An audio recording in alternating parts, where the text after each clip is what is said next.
You're listening to Dear Strategy, where we answer all of your questions on product and business strategy. And now, here's your host, Bob Caparelli. Welcome to another episode of Dear Strategy, where we answer all of your questions about product and business strategy. Real questions from real people in real companies, just like yours. Welcome back, strategy creators, to episode 89. We're going to have another great question for you, as always. Before we get to that, don't forget to go visit the sponsor of the show website, the company that I own and founded, a Strategy Generation company. Go visit us at strategygeneration.com if you're interested in learning about strategy training, services, inspiration, strategy creation services. We just added a whole bunch of new things to the strategy creation part of our website, where we offer assessments and brainstorming services and systems now. And we're going to be getting into online workshops and, man, just exciting stuff happening at Strategy Generation Company. So we hope you'll go visit us there and help support this show by maybe buying something from us. So there you go. Anyway, let's go ahead and get to today's question, because it's a doozy, and I really am looking forward to answering this one. So here it is. Dear Strategy, how do you turn a disruptive threat into an opportunity? Focus on turning the mindset of the company around from ignorance and defensiveness to embracing and acting upon it. So this is a dilemma for not just companies, but people, right? So I may go a little high level on this one, but I'm 49 years old at this point in time, and getting more and more grumpy and bitter as I go, because, I look back sometimes to a simpler time. So, I'm a guy who embraces technology. I really enjoy it. And I like learning new things. I'm a systems guy. I'm the go-to person that, most of my family, even the young people in my family, go to when they need technical support and things like that. So I'm definitely not adverse to learning new things. I'm not averse to technology. I'm not averse to any of those things. But I have to say that as I get older and I see our lives becoming more and more complex, more and more bogged down with systems that are supposed to make our lives easier, and I find that they're really not making our lives easier in total, it's frustrating, right? It's really frustrating. So I have all these systems that, they make things faster, but I'm getting another email every single day of something that was hacked or something that was broken, or you have to check this or check that. I'm being bombarded with actions that I have to take that I never would have had to take before.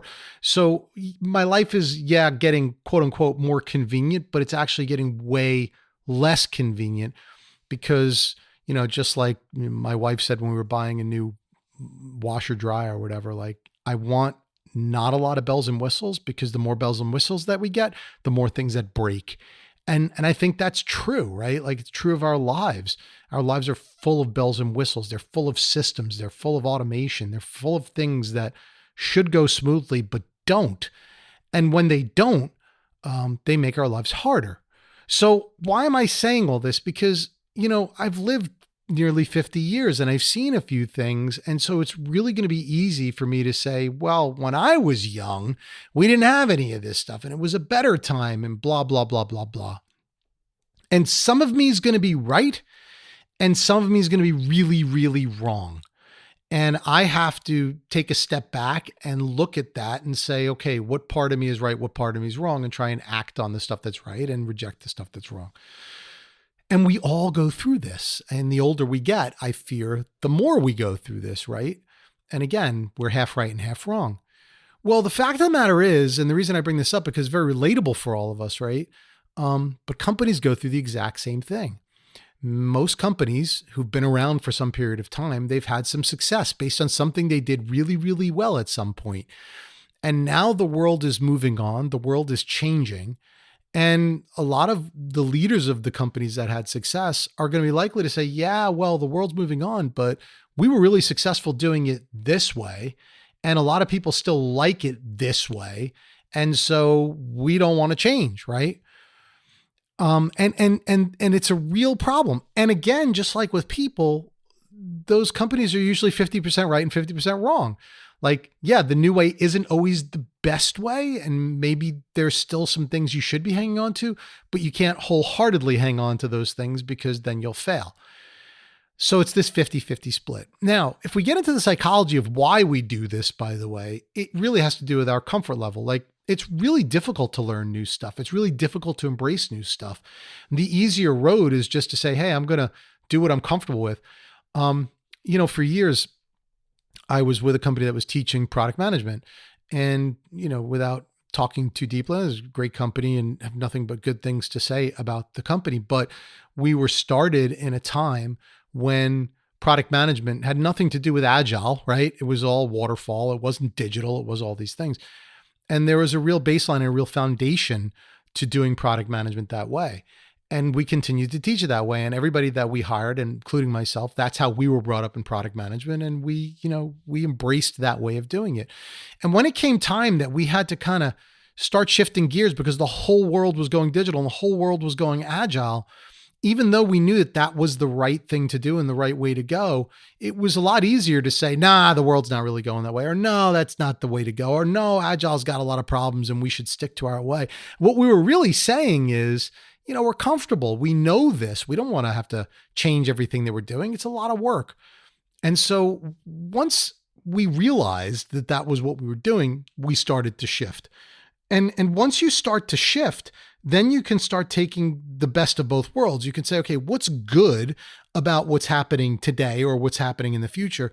And what's good about the way that I was doing things, and try and bring those two worlds together. When you do that, by the way, you're probably going to be the groundbreaker. Now that sounds a little counterintuitive, but it's true, because I've seen so many companies that just jump on the bandwagon of what's hot. And then they're just Me Too companies, right? I mean, just look at the software world. There's like probably 20 solutions for any given problem that you have. And all the systems are relatively the same because somebody jumped on it. And we do that a lot. Like email marketing is the thing. So now everyone does email marketing. Before you know it, we're getting bombarded with emails, and email marketing is not effective anymore, right? So when you just kind of jump on the bandwagon and do things because it's hot, it doesn't usually work out. But the companies that can actually take the best of what's happening now and combine it with the best of the way things were, and bring those two things together, that can be really, really powerful. Okay, that can be really powerful. So to the answer, right, where you're in a company where this dynamic exists, what I would say is maybe you're at a lower level in the organization, maybe you're younger. Okay, that's kind of a normal dynamic, that the leaders have a little more experience and the youth of the company are kind of newer in their positions. And if that dynamic exists and you think that the leaders are kind of sticking to the old way and being stodgy about it, but you want to kind of move things forward, what I would say is the best win that you're going to have is try and respect the way things have been done and combine it with the best of what's going on in the world currently, and bring that to your leaders as a plan, so that you're not saying, hey, if you don't jump on this bandwagon, we're going to die, because it's actually usually not true. Usually if you jump on the bandwagon, you're too late, right? So that's not usually right. By the other token, if you say, well, if we, stick to exactly the way we're doing things, that's not good either. You'll probably die on the vine and you'll die with your life cycle. So if you can kind of take the best of those things, say, let's see what our foundation is built on. Let's see what made us great. And let's see how we can take what made us great and bring it into the current world, the current trends and so forth. Proactively put that strategy together and present that to your leaders. That's going to be the best chance that you have of success, both inside your company and, dare I say, outside of your company. And I would say that's going to be a pretty darn good way to go. I can tell you, I try and do this with my business. The businesses that I've run, larger companies and things like that, where we've done that, that's been the most successful plans that we've ever had. Kind of use the heritage and build off of that to come into the future. And when you kind of combine those two things together, there is nothing more powerful. By the way, one more piece of advice on that. If you wait too long for that, then the company can be in a lot of trouble. And if you look at kind of the photography industry, that was an area that happened. You look at Nikon, right, who did exactly what I'm talking about. They took the best of their heritage and they used that to become a premium digital camera manufacturer. and go into markets that, were beyond consumer. They did consumer level, but also prosumer and pro level type things, because they took the best of their knowledge in optics and in the traditional kind of photography world, and they applied that to a current trend. And as a result, they had a very successful foray into the digital camera market, as opposed to Kodak, who stuck to their guns too long, right? Who did not see the future coming, who said, film will not go away. And as a result, when they tried to get into digital, they were too late. So the timing of this is really important as well. You have to make sure that if you're going to do this combination of both worlds, you still have to be on the forefront of it, which is why I say, don't wait for your CEO, don't wait for your leader. Go ahead and put the strategy together yourself and impress your leaders with it. And I guarantee you that's going to be the most success for your company if everyone can buy in. Okay. So hopefully that's a helpful answer. It was a fun one for me because we all go through this every single day. I'm going through this in my company right now. And you always have to kind of keep your mindset on that magical combination of the past and the future. And that's fun when you can really do it. So while you're thinking about that, don't forget to make time for the plan. And please don't forget to go visit Strategy Generation Company at strategygeneration.com. Also, please visit our website for this podcast, which is dearstrategy.net. If you have a question you want to be featured on the show, go hit the Ask a Question link at the upper right corner, and you'll be directed to a contact page where you can ask a question, and I'm sure I will get around to answering it at some point in time. So thank you again for joining. Thank you again for all of your patronage and listenership and whatever else we want to call it. And we'll see you back here on another episode of Dear Strategy. Thanks. Thank you for listening to Dear Strategy with Bob Caparelli. To learn more or to submit a question to be featured on our show, please visit us at dearstrategy.net.